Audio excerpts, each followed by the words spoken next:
All right, Ramon, what's going on? Hey, Anthony, what's going on? Everything's good. How about yourself? I'm doing pretty good. I don't think there's a lot of actual issues that I want to bring up today, but I do want to show you a couple books that I've picked up just this weekend. This one is by Tom Fitton, he's a guy from Judicial Watch, who they're getting all of the dirt with Huma Abedin and the email scandal. So he's been dealing, and his organization's been dealing with a lot of the dishonesty in the government for decades and getting a lot of FOIA requests, which I'm actually involved in, like a FOIA request lately on like a topic that I'm trying to work on a story for. So I think it's like very good reading. I haven't gotten through that one yet, but I'll let you know how it goes, because after the rest of this Clinton screw up gets published, he's probably gonna put out a new book. But this is mostly about the IRS tax scandal and other scandals of the Obama administration. And I'd like to say that one of the things that we should start talking about going forward is that these Clinton scandals, they're not just scandals pertaining to her or her husband. She was President Obama's Secretary of State. Yes. And he pretends, and Valerie Jarrett also, she said to the media that she's proud that she had a scandal he had a scandal-free presidency, whatever it is.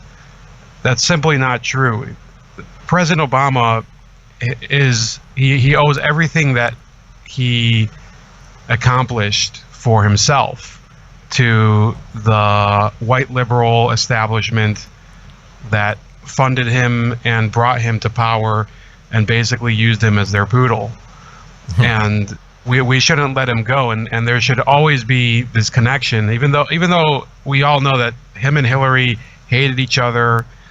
They faked that stupid hug at that convention. Yes. He was probably ready to gag, and he had to take some sort of Pepto-Bismol before that happened.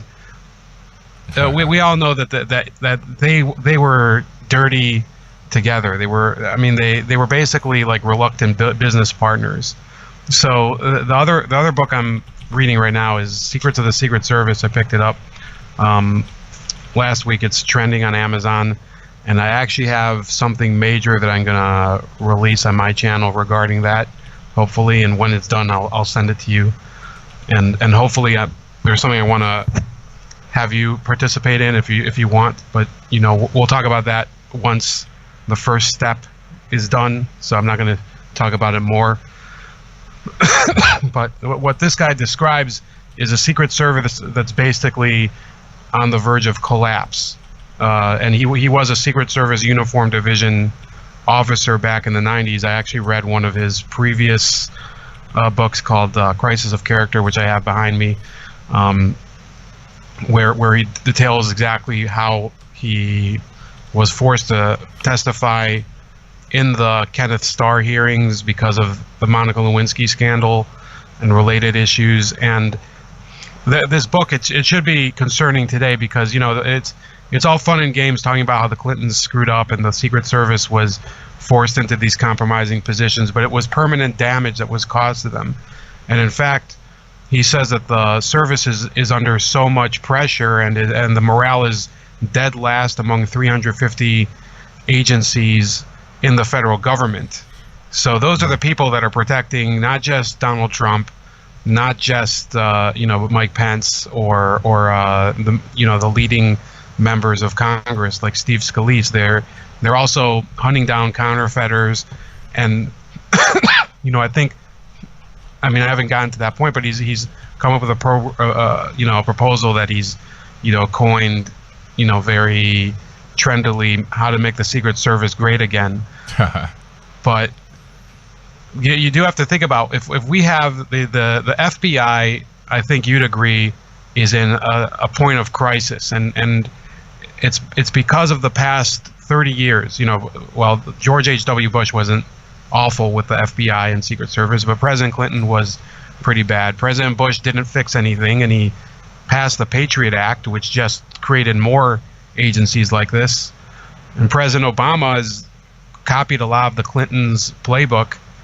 So any future president will be, that they have to deal with this. And if there's more plots and attempts to take the life of the president, then we have to chalk it up to a lot of the structural deficiencies in the Secret Service. So besides all that, I wanted to ask if you saw the new Dave Chappelle specials on Netflix. I saw most of. Was it one or is it more? There's like one that's an hour long and one that's about 45 minutes long. I think I saw the hour long one. I didn't see all of it because it got to a point where I was like, okay, I'm kind of done, but I saw most of it. So I think although the political part I didn't agree with, I thought he was funnier than all the anti-Trump comedians because he's actually good at. I mean, he's a very good comedian with good timing, and he actually takes aim at other sides as well. But I heard that people are trying to get his stuff banned because of all the goofs he does on Harvey Weinstein and I think it was in the other one that you didn't watch. Yeah. And also the same thing that they did, that they're still trying to get him banned because he makes fun of trannies like nonstop. he doesn't, like he said, I think you saw the same one. He's like, people are trying to get me banned, and it's really awful that I feel awful sometimes that I make a joke that hurts somebody, kind of like a joke like this. And then it's like people have to realize that if we start basically fencing in comedians and making them stick to a certain protocol, what they can make fun of or not, will be basically like communist Romania, where my old boss grew up. They'd have rock bands, they'd have to be screened, and they'd have to have their content approved by the state or whatever. That's not how you act, and people won't like that type of art. There will be more underground art. There will be more underground music, comedy, and everything, because people don't like to be spoon-fed stuff that the powers that be like. It doesn't matter whether it's a liberal or a conservative establishment. So right. Yeah, that's about it. I'm going to be in touch with you by email a little more, but I guess have a great rest of your show, and thanks for hosting all of us that call in. Thank you for the call, man. Definitely appreciate you.